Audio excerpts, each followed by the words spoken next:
The sound of glass shattering was still echoing in my ears when I felt the tension shift. My daughter was on her knees, tears streaming down her cheeks, but before I could reach her, everything slowed down. A sharp voice cut through the chaos, accusing her of something she didn't do. Then, without warning, a hand flew through the air and struck her cheek with a force that silenced the entire room. The sound of the slap was loud and cruel, leaving a red mark that bloomed against her soft skin. My heart raced as she gasped, looking up at me with tear-filled eyes, and in that moment I knew this wasn't just about humiliation. This was planned, and the truth was about to come out. Hello, my name is Elise Turner, and I'm 34 years old. My weekends usually begin peacefully, with the scent of freshly brewed coffee filling the air and the sound of my 10-year-old daughter, Sophie, humming as she draws in the living room. But today, my calm was overshadowed by the weight of an invitation I couldn't ignore, my sister Cassandra's baby shower. I hadn't been back to a family gathering in years, not since my divorce 3 years ago. It was during that painful time that my mother, Lorraine, had openly taken sides against me. Her cutting words still haunted me. Elise doesn't deserve custody of her child. Those words had stung like a dagger, and the thought of facing her again at the shower left my stomach in knots. Sophie, with her bright eyes and ponytail bouncing, skipped into the kitchen holding a small gift box she had wrapped herself. "Do you think Aunt Cassandra's baby will like this?" she asked, showing me the adorable rattle shaped like a teddy bear that she had picked out. "They're going to love it, sweetie," I said, forcing a smile. Deep down, I knew Sophie's kind heart deserved better than the cold looks she would likely receive from my mother. As I tied the pink ribbon on the gift box, my mind wandered back to the many times Lorraine had dismissed Sophie, pretending she didn't exist. Since Cassandra's pregnancy, my mother had become obsessively protective of her. Every conversation revolved around Cassandra's health, her diet, her baby, while Sophie and I were left standing in the shadows. Today, I had no choice but to go. I couldn't deny Sophie the chance to celebrate her future cousin, no matter how painful it would be for me. We left the house, Sophie chattering excitedly in the back seat as I drove toward the Grand Hotel where the baby shower was being held. With every mile, my heart pounded faster. I tried to convince myself that things wouldn't be as bad as I imagined. But something about the day felt different, as though a storm was quietly brewing beneath the surface. I just didn't know yet how close I was to being right. The Grand Hotel was everything you'd expect for a lavish family event: marble floors, crystal chandeliers, and staff dressed in perfectly tailored uniforms. As Sophie and I walked into the banquet room, the scent of vanilla and fresh flowers greeted us. Pink and gold balloons floated from the ceiling, and the words, "Welcome Baby," shimmered in gold letters above the gift table, which was already piled high with presents wrapped in pastel paper and ribbons. Sophie tugged on my hand, her eyes sparkling as she took in the decorations. "It's beautiful, Mom." "It is," I agreed softly, though my eyes were focused on my mother, Lorraine, standing by the far corner of the room. Dressed in an elegant gray dress and a pearl necklace, she had the same cold, calculating look she always wore. As if sensing my gaze, she turned and met my eyes, her expression hardening instantly. I forced myself to keep moving. "Come on, Sophie. Let's find a spot for our gift." Cassandra, who was 7 months pregnant and glowing in a pale pink maternity dress, spotted us and waved us over. "Elise, you made it," she exclaimed, hugging me briefly before leaning down to give Sophie a soft squeeze. "And you brought this lovely little lady." Sophie beamed. "I picked out a gift for the baby myself." Cassandra smiled warmly, but before the moment could last, Lorraine swooped in. "Don't crowd, Cassandra," she said sharply, her eyes narrowing at Sophie as if my daughter's mere presence was offensive. I bit my tongue, not wanting to cause a scene. "Sophie, why don't we put the gift on the table?" As Sophie carefully placed the pink box on the growing pile of presents, I noticed Lorraine whispering something to one of the hotel staff. Her fingertips were trembling slightly, and the staff member nodded before disappearing into the hallway. A sinking feeling settled in my chest. What was she up to now? Guests arrived one after another, Cassandra's friends, relatives, and members of the church my mother had attended for years. Lorraine fluttered between them, wearing a proud smile as she introduced Cassandra to everyone like royalty. Meanwhile, Sophie and I sat at a small table near the back, where we could quietly observe without drawing attention. Just as Sophie took a sip of her lemonade, Lorraine's voice cut through the room like a blade. "Sophie, stop sitting around. You're in the way of the guests." My daughter's smile faltered, and she quickly put down her glass. I reached across the table and squeezed her hand. "You're not in anyone's way, sweetie. Ignore her." Sophie nodded, but I could see the sadness in her eyes. No matter how many times I tried to shield her, Lorraine's words always seemed to leave a mark. As I scanned the room, I noticed another staff member whispering something to Lorraine. My mother gave a small nod and checked her phone, her fingers tapping rapidly on the screen. The air around her seemed tense, as though she were orchestrating something behind the scenes. Whatever it was, I knew it wasn't good. As the baby shower continued, guests mingled around the room, sharing laughter and conversations. The waitstaff circulated with trays of hors d'oeuvres, and the clinking of glasses mixed with soft music playing in the background. But my focus remained on Lorraine, who was darting between the staff and occasionally glancing towards Sophie. The feeling of unease in my chest grew stronger. Sophie, unaware of my concern, twirled the end of her braid and smiled up at me. "Mom, can I bring Aunt Cassandra a glass of lemonade? She looks thirsty." My heart warmed at her thoughtfulness. "Of course, sweetie. Just be careful, okay?" Sophie hopped off her chair and made her way to the drink table, carefully pouring a glass of lemonade with both hands. She took a few cautious steps toward Cassandra, her concentration evident as she balanced the glass to avoid spilling it. Then it happened. From across the room, I saw a staff member subtly step behind Sophie, his foot extending just slightly. Sophie's small foot tangled with his, and before she could regain her balance, she stumbled forward. The glass slipped from her hands, shattering on the floor as lemonade splashed across the pristine white carpet. Ice cubes scattered around her feet, and she fell to her knees, gasping softly. "Watch out," someone shouted, but it was too late. I shot up from my chair, but before I could reach her, Lorraine's voice echoed through the banquet hall. "What were you trying to do?" she shrieked, her eyes wild with fury. "Did you put something in that drink?" Sophie's tear-filled eyes widened in shock. "No, I didn't."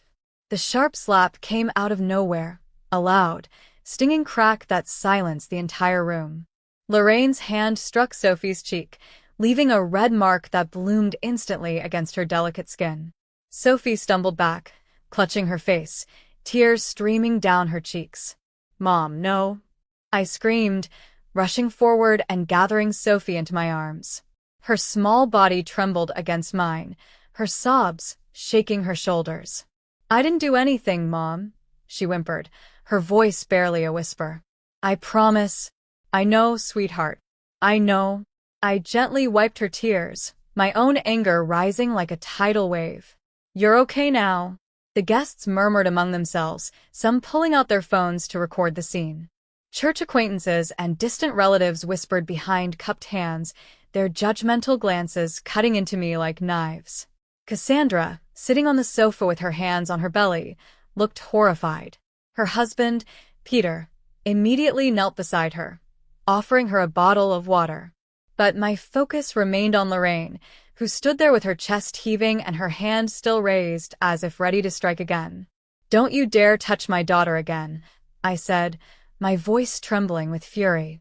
"What is wrong with you?" Before Lorraine could respond, one of the staff members bent down and picked up something from the floor, a pink envelope, slightly damp at the edges. He examined it curiously, then turned to me. "This was under the table," he said.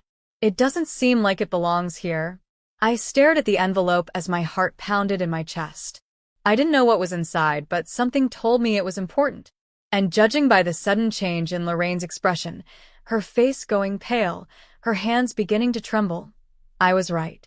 The pink envelope trembled slightly in the staff member's hand as he held it out for everyone to see. The murmurs among the guests grew louder, curiosity spreading like wildfire. I tightened my hold on Sophie, shielding her as she buried her face in my chest. "Where did that envelope come from?" Lorraine demanded, her voice shaky but still carrying its usual edge of authority. "Under the table," the staff member replied firmly. "It's a little wet, but it looks important." I watched Lorraine's hand twitch, as if she wanted to snatch the envelope away, but she hesitated, her eyes darting toward the security manager who had just entered the room. He was a tall, imposing man in a black suit, and his gaze was sharp as he surveyed the scene. He exchanged a brief nod with a staff member, who handed him the envelope. "Let's see what we've got here," the manager said, opening the envelope carefully. Inside were neatly folded papers, but it was the handwritten instructions at the top that caught my eye. I recognized the familiar, elegant cursive immediately, Lorraine's handwriting. I gasped softly, and Lorraine's face visibly paled as the manager unfolded the papers. His eyes scanned the contents, and his expression hardened. "This appears to be a detailed set of instructions involving today's events," the manager announced, his voice cutting through the heavy silence in the room. "There's mention of staff coordination, the placement of Sophie, and specific directions to ensure a disturbance during the baby shower." The room erupted into a flurry of shocked whispers. Cassandra pressed a hand to her mouth, her wide eyes filling with tears as she stared at our mother. Peter placed a protective arm around her, whispering something in her ear to calm her. Lorraine's composure shattered.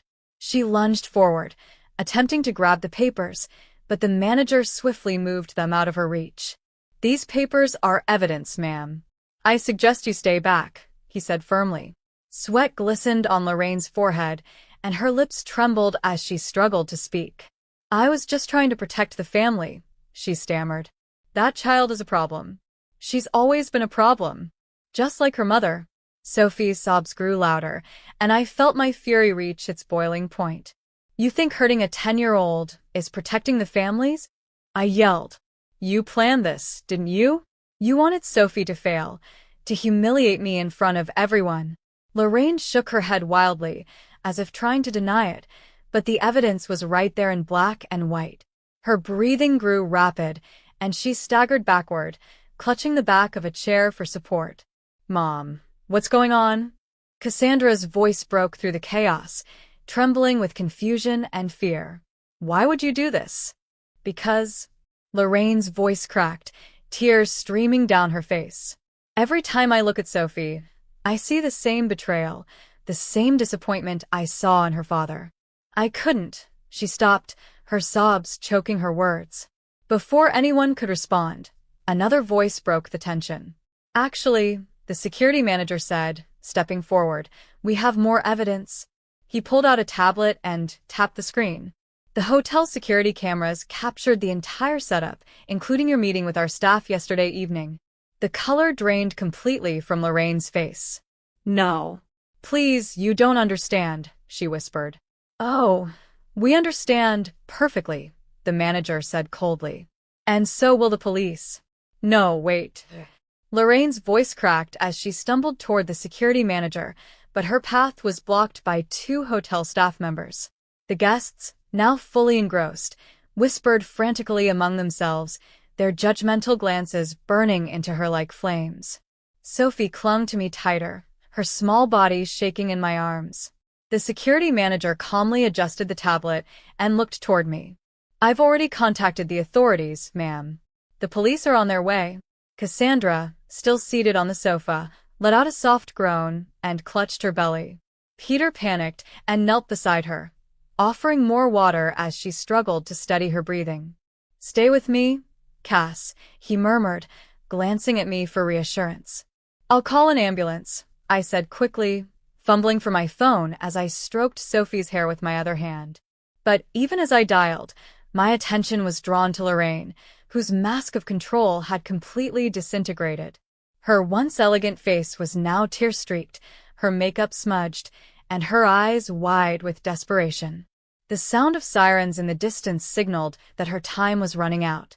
"I just wanted to protect this family," she screamed, collapsing onto a chair. "Don't you understand? That child is a reminder of everything that went wrong. Every time I see her, I see him. The man who left me, humiliated me, and destroyed my life. My heart ached as I held Sophie closer. She's a child, Mom. She's innocent.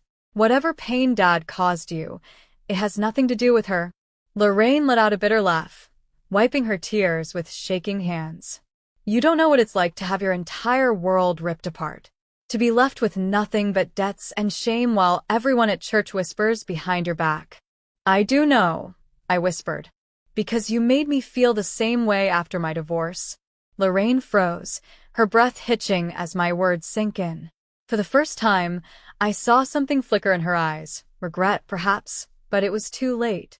The doors to the banquet hall burst open, and 2 police officers entered, their boots clicking against the marble floor. The room fell silent as they approached the security manager, who handed over the pink envelope and the tablet containing the video footage.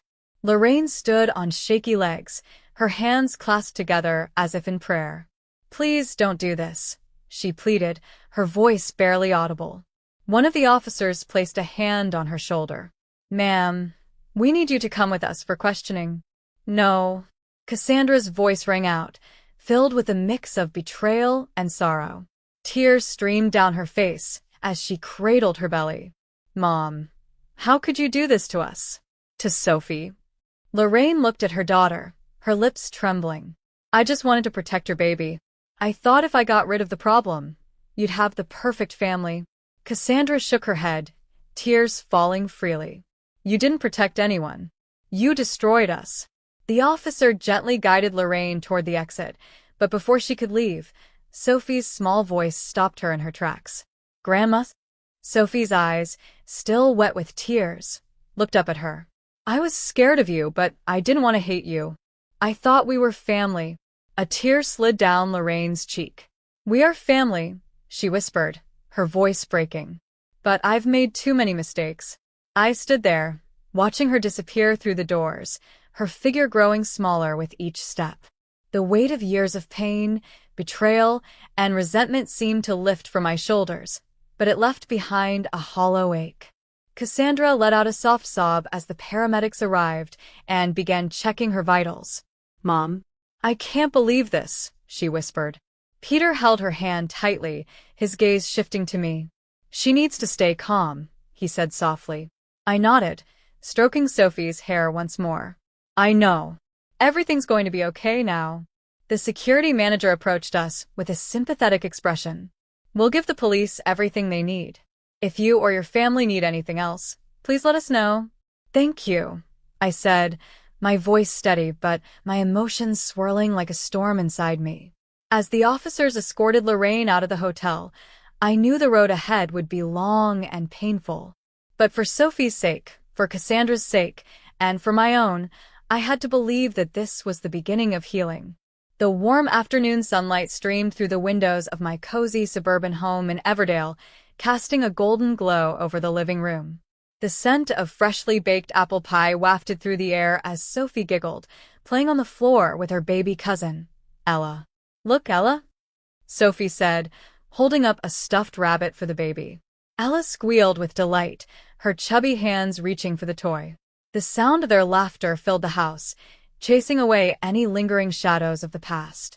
Cassandra sat next to me on the couch, her face peaceful as she watched her daughter play. Sophie is amazing with Ella, she said softly. She's such a gentle, loving girl. She's grown so much, I replied, my heart swelling with pride as I watched my daughter gently cradle the baby.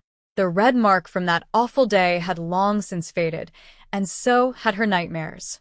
Weekly therapy sessions had helped Sophie regain her confidence and emotional stability, and the change in her was remarkable. How are you feeling? Cassandra asked, her gaze warm and understanding. I smiled. Better than I have in years. It's taken time, but I think we've finally found our peace. Cassandra nodded, her eyes misty. Mom still refuses to see us, doesn't she? I sighed and placed my coffee cup on the table. Yes. She's still at the nursing home, and according to the nurses, she spends most of her days writing in her diary. They say the bitterness hasn't faded. Cassandra lowered her gaze, tracing a finger along the rim of her cup. I wish things could have been different. I do too, I admitted. but we can't control her choices. We've done everything we could to reach out, and now it's her burden to carry. Sophie's laughter broke the moment of silence, and I turned back to see her lifting Ella into her arms. "Look, Mom, Ella loves when I do this," she said, twirling gently in a circle while the baby giggled. I smiled. "You're going to be the best godmother ever, Sophie." Her eyes lit up, and she carefully set Ella down before running to me for a hug. "Really, Mom?" "Really," Cassandra chimed in. "There's no one better for the role. You're pure, kind, and strong. Everything Ella needs." Sophie's eyes welled up, but this time, they were happy tears. "Thank you," she whispered, hugging both me and Cassandra tightly. The kitchen door creaked open and Ethan, Cassandra's husband, walked in with Ella's bottle in hand. "Dinner's almost ready," he said with a warm smile. "Elise, you've got to teach me how to bake pie like that." I chuckled. "It's a family secret, but maybe I'll let you in on it one day." He laughed and returned to the kitchen, leaving Cassandra and me alone for a moment. "We're stronger now," she said, her voice filled with conviction. "What happened a year ago broke us, but it also gave us a chance to rebuild." I nodded, feeling the truth of her words deep in my bones. Mom's actions may have fractured the family, but they didn't destroy it. We're building something better now. Outside, the autumn leaves rustled gently in the breeze, their golden and crimson colors glowing in the fading sunlight. Sophie scooped up Ella again, twirling around while the baby cooed in delight. For the first time in years, I felt something I hadn't allowed myself to feel: hope. Cassandra placed a hand on mine, squeezing gently. "We've got this, Elise. We've found our light again." I smiled, watching my daughter's laughter fill the room, knowing that despite everything we had endured, we had come out stronger, united, and ready for whatever lay ahead. Yes, I thought to myself, the chains of the past had been broken, and now it was time to fully embrace the future. Thank you for joining us on this emotional journey. If you enjoyed the story, don't forget to hit the like button, leave your thoughts in the comments below, and subscribe to our channel for more gripping stories. Your support means the world to us.